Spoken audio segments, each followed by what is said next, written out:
जय माता दी। माँ शैलपुत्री सदा आप सभी की रक्षा करें। नवरात्रि के प्रथम दिन माँ भगवती के प्रथम स्वरूप माँ शैलपुत्री की पूजा की जाती है। प्रिय श्रोताओं, आज के इस वीडियो में आप सुनेंगे माँ शैलपुत्री की संपूर्ण कथा। हिमालय की पुत्री होने के कारण ही इन्हें शैलपुत्री कहा जाता है। माँ शैलपुत्री का स्वरूप बहुत ही शांत और सरल है।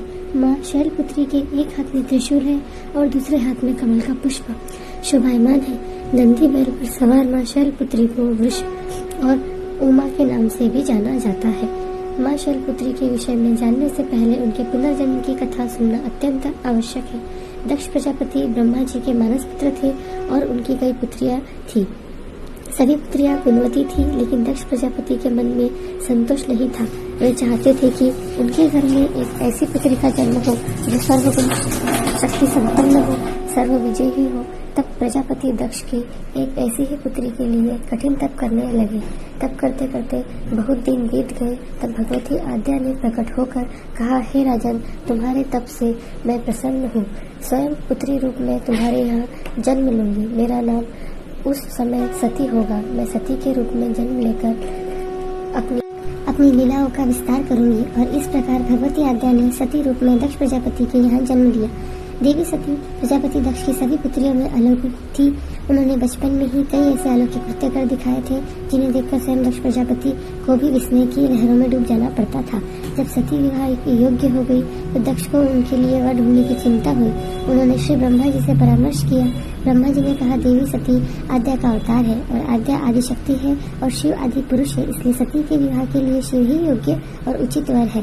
तब प्रजापति दक्ष ने ब्रह्मा जी की बात मानकर देवी सती का विवाह भगवान शिव के साथ कर दिया। अब देवी सती के कैलाश पर्वत में जाकर भगवान शिव के साथ रहने लगी। हालांकि भगवान शिव दक्ष प्रजापति के दामाद थे, फिर भी एक ऐसी घटना घटित हुई जिसके कारण दक्ष के हृदय में भगवान शिव के प्रति और विरोध उत्पन्न हो गया। वह घटना कुछ इस प्रकार थी कि एक बार श्री ब्रह्मा जी ने धर्म के निरूपण के लिए एक विशाल सभा का आयोजन किया। सभी बड़े बड़े देवता सभा में एकत्रित थे। भगवान शिव भी एक और ध्यान मग्न बैठे हुए थे। सभा मंडल में प्रजापति दक्ष का आगमन हुआ। दक्ष प्रजापति के आगमन होते ही सभी देवता तो उठकर खड़े हो गए, किंतु उस समय दो लोग खड़े नहीं हुए, ब्रह्मा जी और भगवान शिव। दक्ष प्रजापति ने ब्रह्मा जी के विषय में तो यह सोचा कि वे तो उनके पिता है, अगर वे खड़े नहीं हुए तो कोई बात नहीं, लेकिन शिव जी तो मेरे दामाद है, उन्हें तो मेरे सम्मान में उठकर खड़े होना चाहिए था। भगवान शिव तो ध्यान में मग्न थे।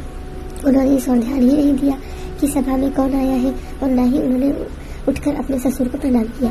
तब दक्ष प्रजापति ने इसे अपना अपमान समझा। केवल इतना ही नहीं, उनके हृदय में भगवान शिव के प्रति ईर्ष्या की अग्नि जल उठी। अब वे उनसे बदला लेने के लिए उचित समय और अवसर की प्रतीक्षा करने लगे। भगवान शिव को तो किसी के मान और किसी के अपमान से क्या मतलब, वे तो सबको एक समान भाव से देखते हैं। उन्हें तो चारों ओर अमृत दिखाई पड़ता है। जहाँ अमृत होता है फिर वहाँ कड़वाहट और कसेलेपन का भला क्या काम।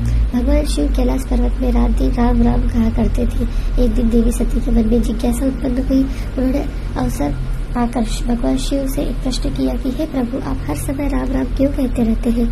राम कौन है? तब भगवान शिव ने देवी को उत्तर दिया कि देवी, राम आदि पुरुष है, स्वयंभू है और मेरे आराध्य है, सगुण भी है और निर्गुण भी है। किंतु देवी सती के कंठ के नीचे यह बात नहीं उतर रही कि वे भगवान शिव को ही सर्वोपरि समझती थी। वे सोचने लगी कि अयोध्या के राजा दशरथ के पुत्र श्री राम आदि पुरुष के अवतार कैसे हो सकते हैं। वे तो खुद आजकल अपनी पत्नी सीता जी के वियोग में दंडक वन में उद्वत की तरह विचरण कर रहे हैं। वृक्ष और लताओं से उनका पता पूछ रहे हैं। फिर अगर वे आदि पुरुष के अवतार होते तो क्या इस प्रकार आचरण करते? क्या वे आसानी से सीता जी का पता नहीं लगा लेते, उन्हें नहीं पा लेते? अब देवी सती के मन में श्री राम की परीक्षा लेने का विचार उत्पन्न हुआ।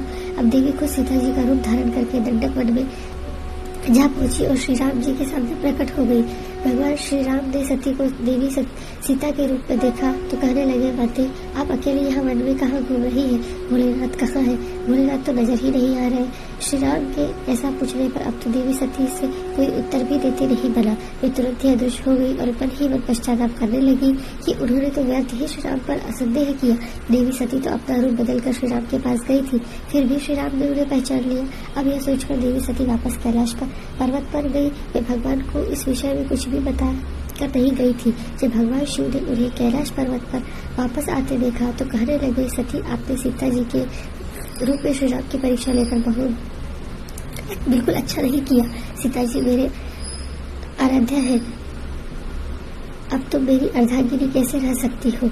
इस जन्म में हम और तुम पति और पत्नी के रूप में नहीं मिल सकते। शिव जी का यह कथन सुनकर देवी सती को बहुत दुख पहुंचा, लेकिन अब क्या हो सकता है? शिव जी के मुख से निकली हुई बात असत्य कैसे हो सकती है?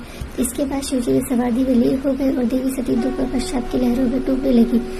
उन्हीं दिनों देवी सती के पिता कनखल में बहुत बड़ा यज्ञ कर रहे थे।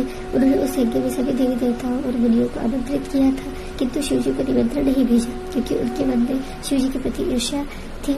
जो कैलाश पर्वत पर जब देवी सती को यह पता चला कि उनके पिता बहुत बड़ा यज्ञ कर रहे हैं, तो उनका भी मन यज्ञ में सम्मिलित होने के लिए वचन उठा। उसी समय आकाश मार्ग से कई विमान उनके पिता के यहाँ होने वाले यज्ञ में जाते हुए दिखाई पड़े।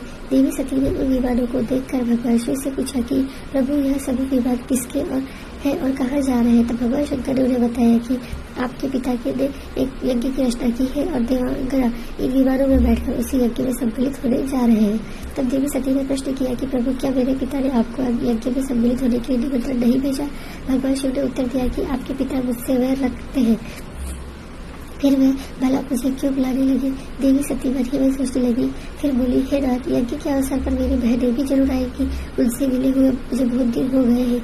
अगर आपकी आज्ञा हो तो मैं भी अपने पिता के घर जाना चाहती हूँ। यज्ञ में सम्मिलित होगी और अपनी बहनों से मिलने का सुअवसर मिल जाएगा। भगवान शिव ने देवी सती को समझाया कि देवी, इस समय वहाँ जाना उचित नहीं होगा। आपके पिता मुझसे वैर भाव रखते हैं। हो सकता है वे आपको भी अपमान करें और फिर भी बिना बुलाए किसी के घर नहीं जाना चाहिए, ठीक नहीं होगा। किंतु देवी सती अपने मायके जाने के लिए हट करती रही, बार बार एक ही बात दोहरा रही थी और उनकी इच्छा देखकर भगवान शिव ने उन्हें जाने की आज्ञा दे दी। उनके साथ ही अपना एक गण भी भेज दिया। नाम था वीरभद्र। देवी सती वीरभद्र के साथ अपने पिता के घर गई, किंतु वहाँ पर किसी ने भी उनसे प्रेम पूर्वक व्यवहार नहीं किया। दक्ष ने भी उन्हें देखकर कहा कि तुम यहाँ पर क्या मेरा अपमान करने आई हो? अपनी बहनों को तो देखोगे किस तरह के सुंदर अलंकारों और वस्त्र आभूषणों से सुसज्जित है। तुम्हारे शरीर पर तो केवल मांगम्बर है। तुम्हारा पति शमशानवासी है, भूतों का नायक है, और वह तुम्हें मांगम्बर छोड़कर भला और पहना भी क्या सकता है? दक्ष के से कहने से देवी सती के हृदय में पश्चाताप का सागर उमड़ पड़ा। वे पश्चाताप करते हुए सोचने लगी कि उन्होंने यहाँ आकर तो बिल्कुल भी अच्छा नहीं किया। भगवान तो ठीक ही कह रहे थे कि बिना बुलाए पिता के घर भी नहीं जाना चाहिए। अब क्या हो सकता है? अब तो मैं आ ही गई हूँ। पिता के कड़वे और अपमानजनक शब्द भी सुनकर देवी सती मौन रही। फिर मैं उस मंडप में गई जहाँ सभी देवता और ऋषि मुनि बैठे हुए थे और यज्ञ कुंड में धू धू करती अग्नि चल रही थी। उस अग्नि में आहुतियां डाली जा रही थी। देवी सती ने यज्ञ मंडप में सभी देवताओं तो भाग देखे, किंतु भगवान शिव का भाग नहीं देखा। वे भगवान शिव का भाग न देखकर फिर अपने पिता से बोली, है पिता, श्रेष्ठ यज्ञ में तो सबके भाग दिखाई पड़ रहे हैं, किंतु कैलाशपति का कोई भाग नहीं है। आपने क्यों नहीं दिया? प्रजापति दक्ष ने बड़े गर्व से उन्हें बताया, पुत्री, मैं तुम्हारे पति को देवता नहीं समझता। अरे वह तो भूतों का स्वामी, हड्डियों की माला धारण करने वाला है। वह देवताओं की पंक्ति में बैठने योग्य नहीं है। भला मैं उससे कौन सा भाग दे?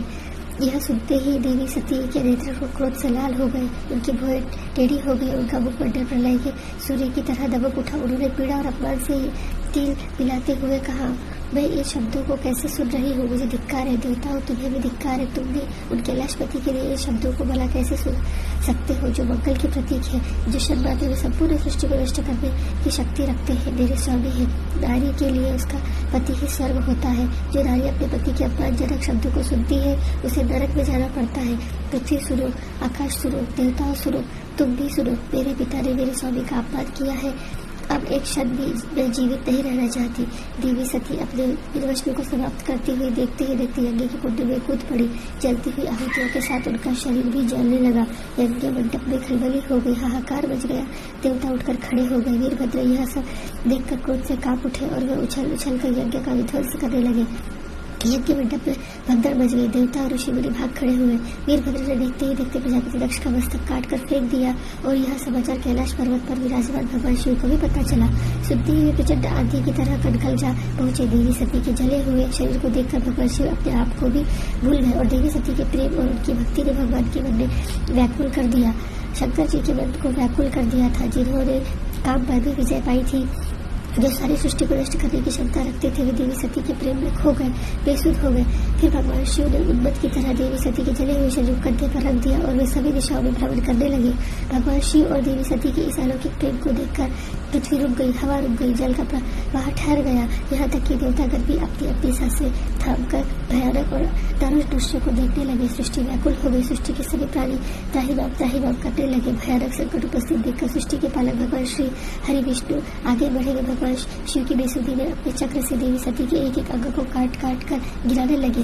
धरती पर 51 जगह पर देवी सती के अंग कटकर गिरे। देवी सती के जब सारे अंग कटकर गिर गए तब भगवान शिव पुनः अपने आप पे आए।